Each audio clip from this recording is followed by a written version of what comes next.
ibarat wilangane angka yo ditambah malah kadang disuda yo dikaping malah kadang diporo yen dijumlah malah kadang raono. Barakatil Fatihah. Wa'lam lan weruh sira anna jami'a ing sedune sekabehe a'dhaika pira-pira gauta sira iku tasyahhadu bakal nyekseni a'dha alaika ing atase sira fi arasatil kiamat ing dalem pira-pira pelantarane dina kiamat bilisanin kelawan pengucap tolikin kang cetha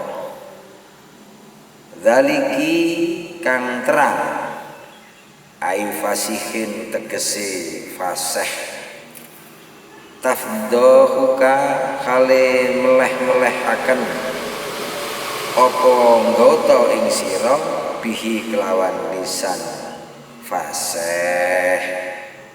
Qala Allah Ta'ala dawuh sapa Gusti Allah Ta'ala yauma tasyhadu ing dalem dinane nyekseni alaihim ing atase menungsa apa alsinatuhum pira-pira lisane menungsa wa aidihim lan pira-pira tangane menungsa wa arjulihim lan pira-pira sikile menungsa bima kanu kelawan barang kang ana kabeh iku yak maluna nglakoni kabeh.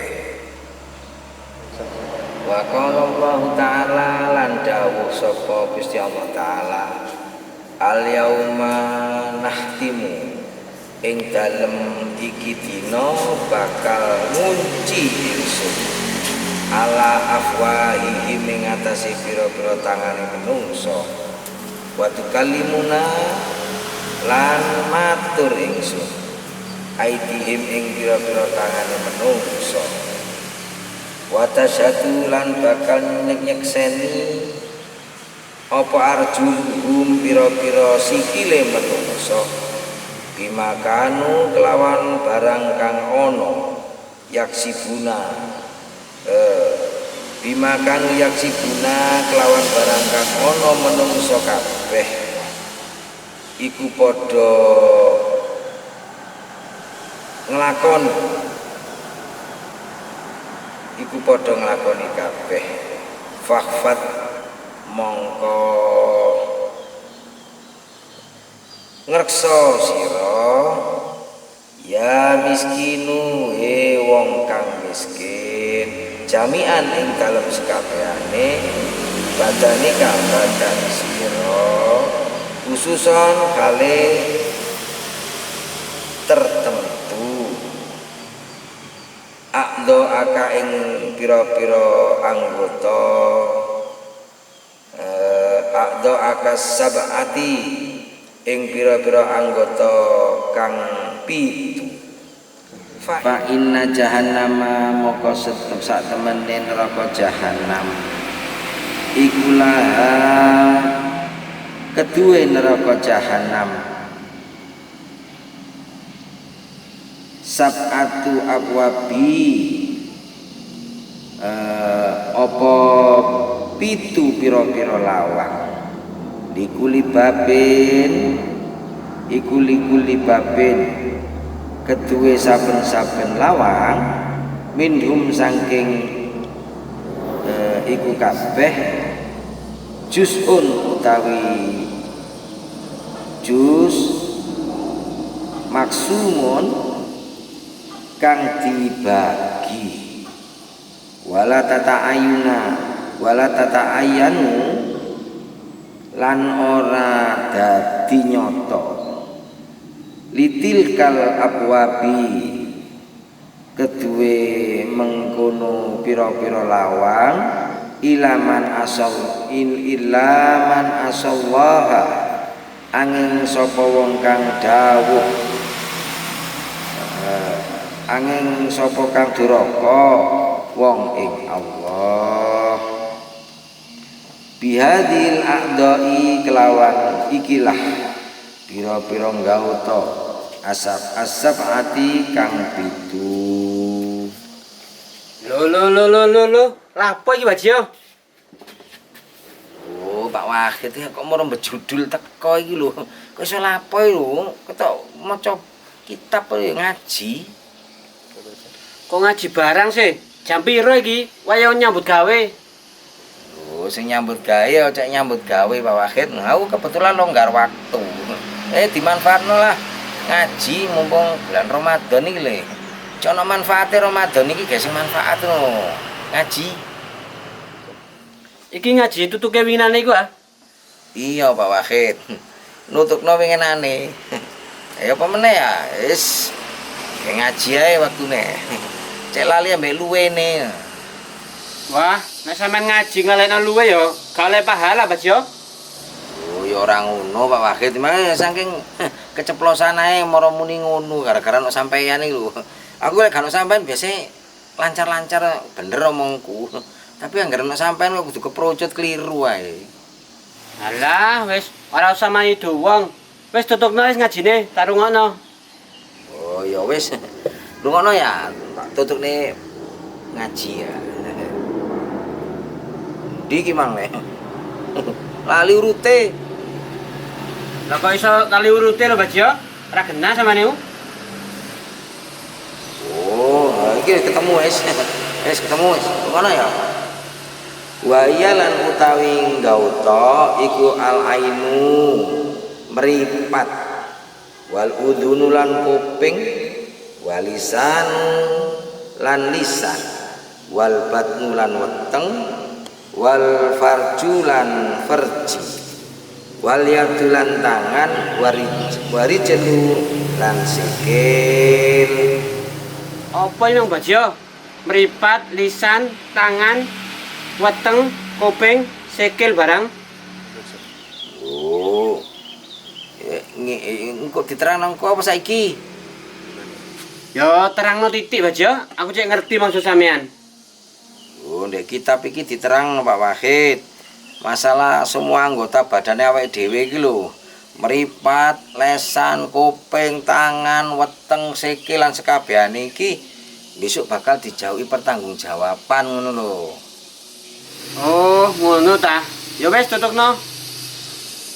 Amal ainu utawi meripat fa inna ma moko iku angin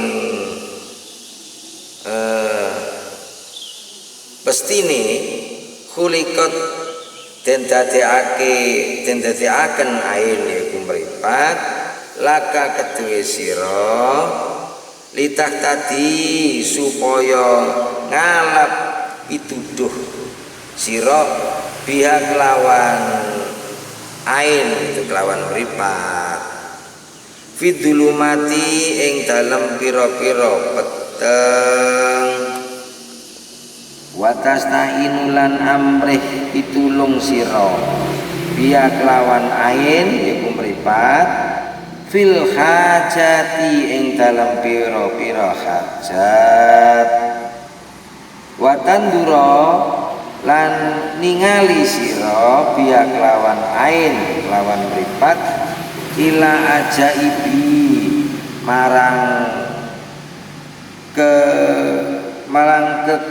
kegawaane malakutil ardi kraton bumi wasamawati lan kraton langit watatabira lan ngalap ibarah sira bima kelawan barang fiha kang ing dalem malakut minal ayati saking pira-pira ayat faqfatha moko ngreksa sira ing ayat an arba'in saking papat antandura yen to ningali sira biya kelawan ain kelawan mripat ila ghairi mahramin maring liyane mahram au ila suratin utawa maring rupa kang indah apa kira malihatin kang indah bisa buati kelawan syahwati bisa buati nafsin kelawan syahwati nafsu au tandura utawa ningali sira biha kelawan moto ila muslimin marang wong Islam bi ainil ikhtikari kelawan peningal ino au tatali'a utawa ningali sira biha kelawan moto ala aibin ing atase celane muslimin wong Islam. Bajo, kedawan niku. Titik-titik ae, aku jelasno cek paham. Lho ya nanggung Pak Wahid. Ya tak tutup pisan maca sik pirang anu lho, kok baru dijelaskan kok terakhir. Ora Bajo. Aku iku senengku ngaji ku titik-titik ae. Nek kedawan malah mumet aku. Lho kok iso lek kedawan mumet iki lho. Lah gara-gara apa kok lek kedawan mumet? Gara-gara apa? Sirahku iki mumet. Kakean tak mikir utang. Jadi lek dawa-dawa mumet. Iso-iso ya wis. Tak jelasno titik-titik ya. Iki sik kait bab moto lho iki. Ngene Pak Wahid. Salah satu sing dianugerahno Allah ning awake dhewe iki diwehi panca indera berupa mata iki lho, mata iki. Dengan mata awake dhewe iso ndelok sembarang kalir ngono lho. Iso ndelok macam-macame werna, ijo, biru, kuning, abang, coklat, putih, lorek. Awake dhewe iso ndelok ya. Jadi dengan mata awake dhewe iso ndelok sembarang kalir. Oh iya ya. Mendak gak dikai moto. Ya apa nasib awake dhewe ya? Lah ya iku Pak Wahid. Anugerah diwene mripat iso ndelok sembarang kalir iki ana tujuane, ana maksude. Lah tujuane maksudnya meripat apa Bajo? Lho ya apa ya? Lek awake dhewe iso ndelok sembarang kalir kan malah ero arah Pak Wahid. Oh iki kenceng, oh kudu menggo. Oh iki waduh dalane mudhun ya. Oh iki munggah. Awake iso mengetahui situasi dan kondisi yang bisa kita lihat itu lho. Dadi gak sampai salah dalan, gak sampai kesasar ngono lho. Gak salah dalan, gak sampai kesasar. Maksudnya apa? Lho ya apa Pak Wahid iki? Ya apa ya? Nyatane ning alam dunya iki akeh menungso sing salah dalan. Jadi ya krana apa kehilangan kesadaran. Mripate wis seru lek iku. Oh iku gak bener ngono ya. Wis dilakoni ae. Ya iku tidak menggunakan kesadaran. Jadi fungsi matane malah ya apa ya disalahgunakan lho. Gak duwe kesadaran, fungsi mata disalahgunakan. Maksudnya apa, Bajo?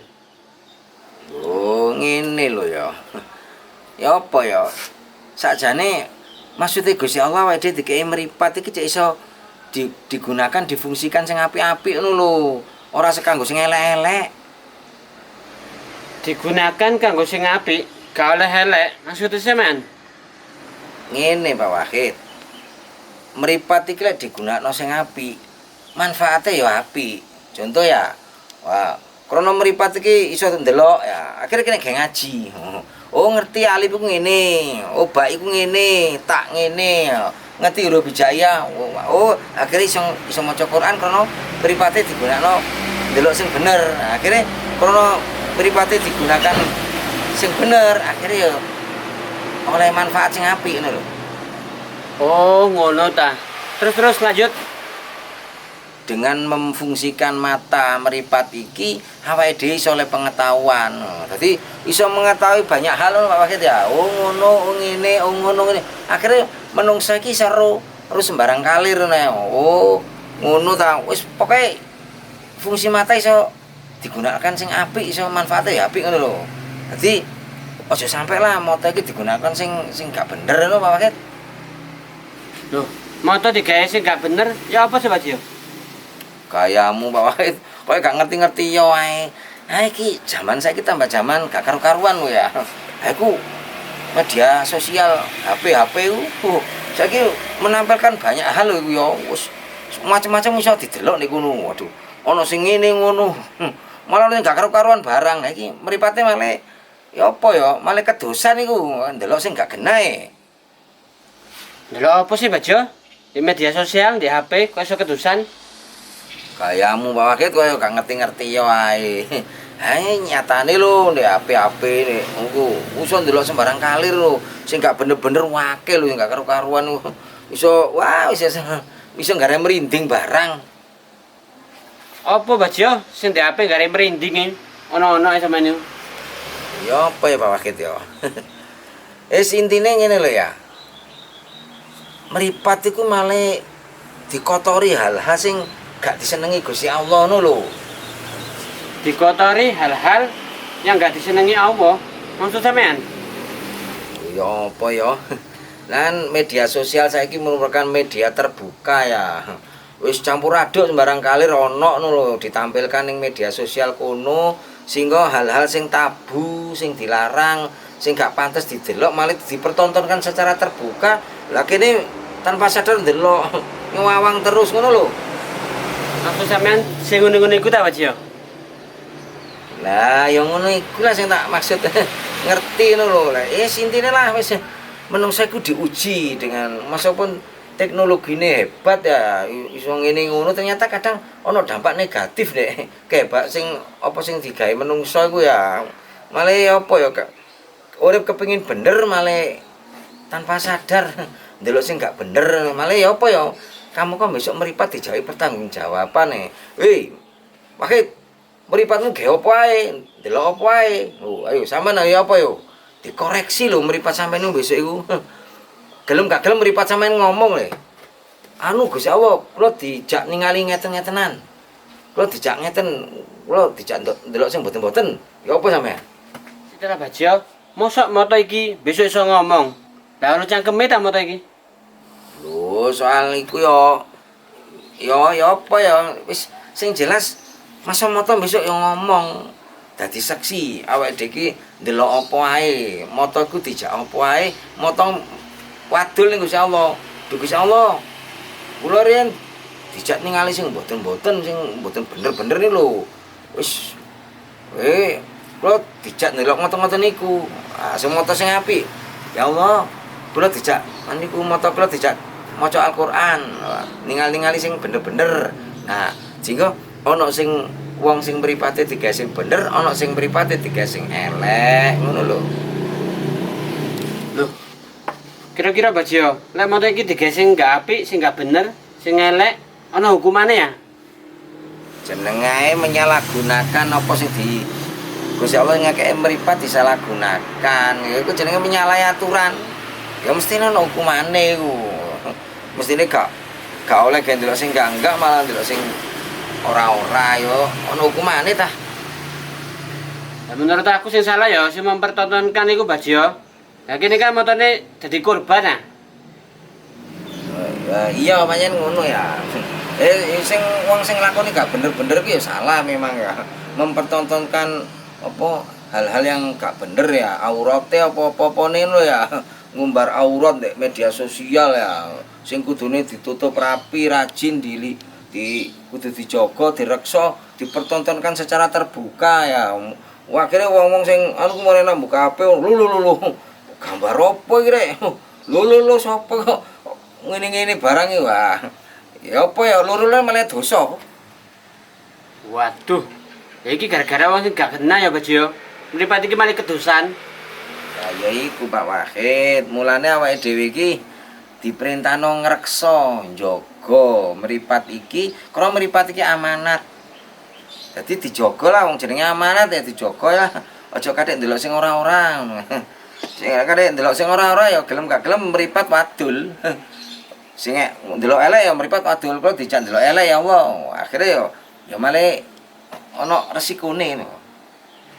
Tapi kira-kira wong sing mempertontonkan di medsos sing gak kena iku kira-kira hukumnya double ya dilipat gandakan. Ya apa ya? Istilahnya ada sebab ada akibat ini ya. Ya gara-gara dhek wani sengaja mempertontonkan aurate, mempertontonkan sesuatu sing seharusnya dijaga ya. Akhirnya berdampak orang lain terbawa oleh arus situasi yang ada, baik terang-terangan maupun sembunyi-sembunyi ndelok ya.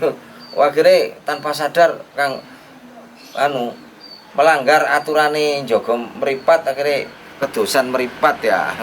Ya mestine dhek pasti ya kayaknya dihukum dilipat gandakan sing wong sing menampilkan aurat apa apapun sing vulgar nih media sosial secara terbuka deh terang-terangan ya siap-siap ae. Cek dirasakno ya besok hukumannya ya. Apa mempertontonkan aurat secara terbuka nih media sosial sehingga orang lain menjadi korban untuk ndelok ya. Menurut sampean sing ndelok iku termasuk korban apa, Bajo? Lho, korban apa ya? Lho, korban dablek iku. Ya korban dableke menung wong iku dhewe. Dablek iku korban dablek. Korban dablek iso-iso ya, Bajo. Ana korban dablek barang. Ya mbok wae. Ya apa? Korban apa ya? Wis korban lan aku ngarani korban dableke wong iku dhewe. Karo gak bener didelok ae. Setelah Bajo, lek seumpama aku di Embong. Pas di Embong ku ana wong gawe rok mini tanpa sengaja ndelok ngene ku ya apa, Bajo? Lho, sampean tau ndelok wong wedok nggae rok mini Dembong ta Pak? Kayak kabeh wong ya tau ndelok, wong di Embong akeh wong gawe macem-macem. Oh, tapi sampean ndeloke pirang detik, pirang menit apa pirang jam? Ya saklebatan, Bajo. Mosok kata dipententengi. Oh, ngono ah. Ya lek gak sengaja ndang mlengos wae. Wah, ndelok waduh lapore wong kreh. Mlengos lho, ndingklu ta. Buang muka. Mlengos buang muka. Sepedae tabrakan, Bajo. Sesoe sampean golek alasan. Aja ngguyu, Bajo. Iki apa cara nyelametno moto wis sing wis kadung ndelok gak genah iku? Oh, lek pancen iku gak sengaja ya. Ya wis istighfar ae lah. Astagfirullahaladzim. Ya Allah ngapunten. Mboten sengaja saestu ya Allah kula mono ketinggal ngoten-ngotenan iku sing mboten bener. Sepuntene ya Allah. Ya sepura Pak Wakit. Jadi menurut sampean lek gak sengaja terus istighfar mari, Bajo. Oh, soal iku ya gak ngerti Pak Wakit. Soalnya besok kan dihisab ambek malaikat ta, ditimbang mripate iki. Sampeyan ndelok mek saklebatan apa sampeyan petentengi yo engko ketemu nek timbangan hisab Haji Wahid.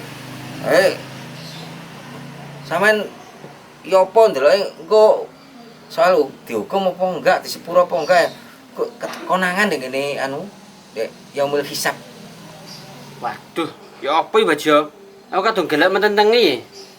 Oh, ya apa sampean iki gelem metentengi. Nah, berarti sampean krono ndablek. Lah iku kena penyakit moto ndablek iku. Ndablek. Lah aku gak sengaja, Bajo. Gak sengaja dipetentengi. Lah gak sengaja melengos dipetentengi apa ya meni. Sik wakit. Iku lan Dembong ya. Nek tempat terbuka ya, tempat umum ya. Sampean iso melengos ya. Lek di omah ya, ngomong ndelok HP, sampean rono aneh-aneh. Sampean petentengi apa sampean ganti? Ngrasakno ndelok ngono, Bajo. Sida dieksekusi awake bojoku. Dieksekusi bojo sampean ya. Iya, soalnya wong ndablek kok sampean iki ya kudu dikerengi ngono lho. Setelah Bajo, tak pikir-pikir segala urusan dosa itu bersumber dari mripat ya. Ya apa ya? Kaya iya ya Pak Wakit ya. Kaya sumber masalah, sumber dosa iki dimulai tekan mripat ya. Dari melihat sesuatu akhirnya iso macem-macem ya, iso sing enggak ya. Ya itu ya apa rek iki rek. Ya ngene ae. Nggih kacamata ireng ya apa? Kacamata riben. Aman wis gak ketok apa-apa. kacamata ireng. Lah wong di Embong iku pakaiane wong tembus pandang Bejo ya sik ketok ae ta. Oh ya mbok Pak Wakil lek ngono wis. Wis pokoke tergantung awake dhewe lah saiki ngati-ngati lah. Awake dhewe pokoke kewajibane awake dhewe ngreksa mripate awake dhewe iki lho. Aja sampe disalahgunakno. Karo mripat iki amanat ngono lho. Dike ndelok sing bener-bener ae, aja sampe ndelok sing ora bener ngono wis. Dene soal ndek Embong ndek media sosial ana sing aneh-aneh, ana sing gak bener wis. Dihindari lah ora usah didelok ngono lho ya. Cekak kanggonan moto ndablek. Oh ngono ah, setuju aku. Oh ya, syukur lek ngono ya. Wis, lek ngono ditutupno ya. Iki ngajine ditutupno iki koyoke iki bab kuping iki. Kuping ya. Lho hop. Bejo aja diterusno kedawan. Wong mikir sing moto aku mumet tok. Ben ae, aku tak mulih. Lho, kok iso mulih lho. Pak Wakil, kuping. Loh, Bejo, aku kesepurane dina iki gak iso ngaji kuping. Kupingku akeh jureke, tak besenane sik. Ya wis ora dadi ngopo perkara liya tak anggap sih ana legawa atiku legawa